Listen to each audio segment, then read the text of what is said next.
two-legged games to qualify, and we're used to it. But it is strange. Will be strange playing Guatemala in the World Cup qualifier, and then what? 6 days later, playing them again in the Gold Cup. But there'll be two completely different venues, two completely different games, and yeah, although the World Cup qualifier is very important to us, the Gold Cup will be the first game. Will be just as important. Thank you, Coach. John Arnold is next. John, go ahead. Hi, Coach. John Arnold. Thanks for taking some time. Pleasure. Two quick ones. Wanted to ask about just precisely what you're mentioning, balancing the World Cup qualification with the Gold Cup. Is the plan to kind of have the roster together and keep everyone together and get that time with the squad? And then an individual case, the provisional comes out yesterday. Michael Antonio's on there. How feasible is it that he might have recovered already from his injuries suffered in that horrible incident and be with you guys this summer? Yeah, it's unbelievable and shows the mentality of Mikel, that he has an accident in which he was lucky to survive. I've kept in touch since, and I couldn't believe it. I think February, March time, I was speaking to him, and he said, "Pencil me in for the Unity Cup, which we've got next week in the UK." And he said, "Definitely pencil me in there for the World Cup qualifiers in the Gold Cup." I said, "You got to be joking!" But I spoke to him last week, and I think he's hoping to be on the bench for West Ham's last game, which will really be an unbelievably emotional day for Mikel. Hope he makes that, and hope he gets fit. We want him. We want him with us, not just as playing potential, but also as a leader of the team. He's so vital. That's what we've missed that in the game since. That's so apparent. People will have to step forward, but Mikel, we're hoping, can take some part in the World Cup qualifiers, Gold Cup coming up.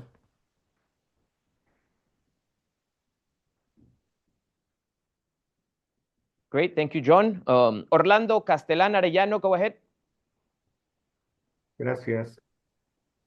Profesor, ¿qué tan complicado va a ser esta Copa Oro para Jamaica y cómo ve su grupo, si lo ve fácil para pasar a la siguiente ronda?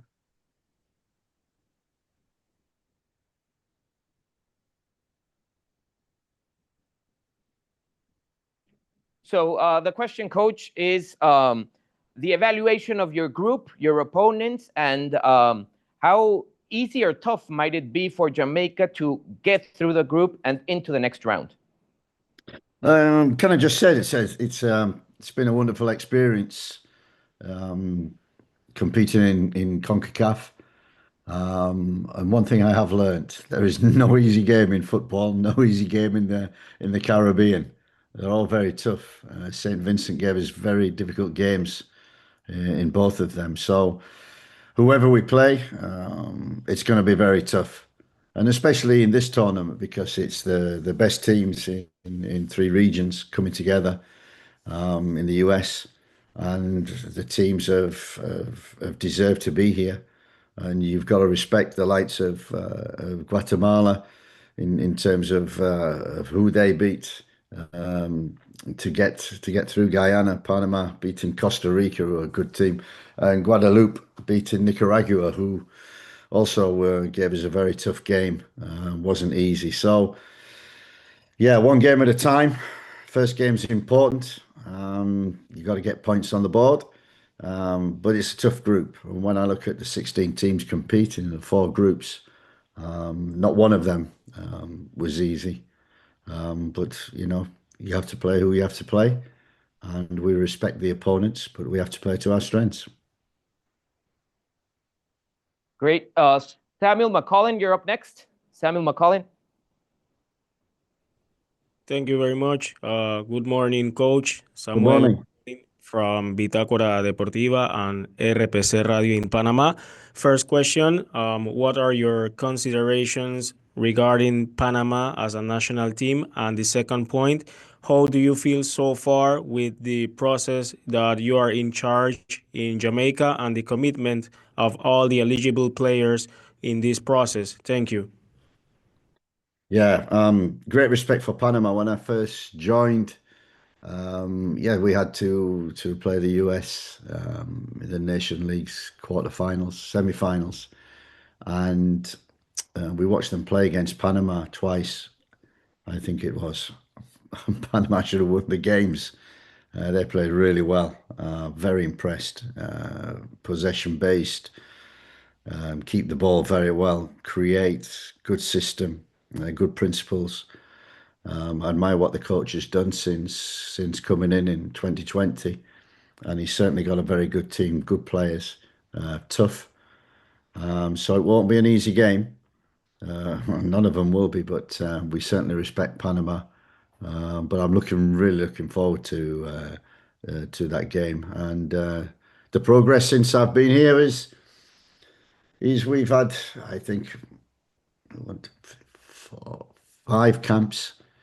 And we're just trying to change a little bit, tweak a little bit here and there, and make sure that we can progress our game into a little bit more possession based, which has been difficult. But no, we've had hiccups along the way. We've had good results, but still a long way to go. The consistency of player availability, yeah, hasn't quite been there. So we've not really nailed down as yet a consistent squad of 15 or 16 players that we can name automatic. We've had quite a few injuries, as as we know about Mikel Antonio, Deshaun Bernard. We've had injuries throughout which have denied us our best players. What I want to see is that coming together for especially the World Cup qualifiers, Gold Cup. But hopefully, if we qualify for the next round of the World Cup, we have to have a strong selection. Jason Hall.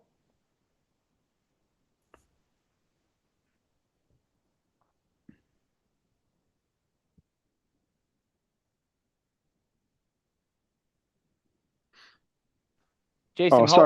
sorry about that. No problem. Yes, good afternoon, Coach. Hi, We Jason. are live. Jason Hall here, Jason Guna TV. Just have a couple questions for you. With the World Cup qualifying round on the horizon, how important will this Gold Cup be for Jamaica for continuity heading into those windows? And also, how important is it to find that right balance between working on things, trying to get the team to play more in your way, and also appeasing fans with the results? Yeah, difficult. A manager's dilemma. Unfortunately, every head coach will have that problem and that dilemma when coming in. But certainly the players, the quality of players that we've got, you know, our respect to Heimer, what he did with the group previous, got them a real solid base, and we're trying to build on that solid base, play to our strengths, and have a set way of playing, and that's coming. That's coming. We had the first 2 camps a consistent way. We experimented a little with the US against St. Vincent, more back to our normal principles and ways of playing, and we hope to get better at that and expand on that and become a stronger group, have that solid foundation, but also have that little bit of attacking flair and variety. That you are quite right. Results are the most important thing, and how you get them. And we have to be a team that, you know, if you're playing against Panama, Guatemala, whoever you're playing against, you know you have to fight. We had to do that even against St. Vincent. So that's the number one thing. You have to fight. You have to be together. And then the football comes from that. And we have talented football players. They must play as a team. They must run. They must fight. And you know, football is changing. And you can see there's the smaller teams, you know, proving very difficult opponents. So you can see every nation, you know, throughout the world. I've seen that in Europe. I've seen that and experienced it in CONCACAF. That no easy games. Smaller teams are getting stronger, more difficult to beat. So every game is tough. Thank you, Coach. Daniel Blake. Daniel Blake, go ahead. Hi, Coach. A question on this squad. I obviously know that that won't be announced for now, but there are a few names on the list that would be new. We heard about Lewis Baker, Tyrese Hall, and those players. I know that you obviously want to win the Gold Cup, but are you hoping to use that time as an opportunity to get those players in, get your style in, so when the September World Cup qualifying comes, that they'll be able to adjust better instead of calling them up for 1 week where you've only seen them for maybe 2 or 3 training sessions? Yeah, from the outset, the goal, the number one thing that we put up every time we meet is World Cup qualification. That is the goal. And between then and now, and when we came in August, September, there's little milestones that we have to achieve, and this is just part of that milestone. We wanted to top the group in the Nations League. We did that. We wanted to make sure we qualified for the semi-finals of the Nations League. We couldn't quite do it against the US. We wanted to qualify most definitely for the Gold Cup. St. Vincent was very important to make sure we qualified for that. So we've made little increments along the way, the steps along the way. Them little steps, and sometimes big steps, are for the one goal, World Cup qualification. That's ultimately why I'm here.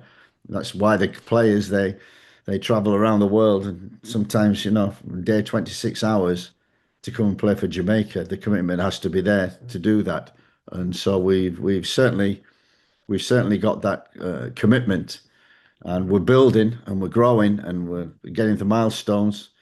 We've got Unity Cup. We're going to experiment with a squad in the UK. We've got World Cup qualifiers, which are very serious to us, so we need a strong squad, and we go into this Gold Cup. This is, for me, a great experience, but also for the players, and they've had more experience than I have. So I'm really looking forward to this tournament. It's a new one for me.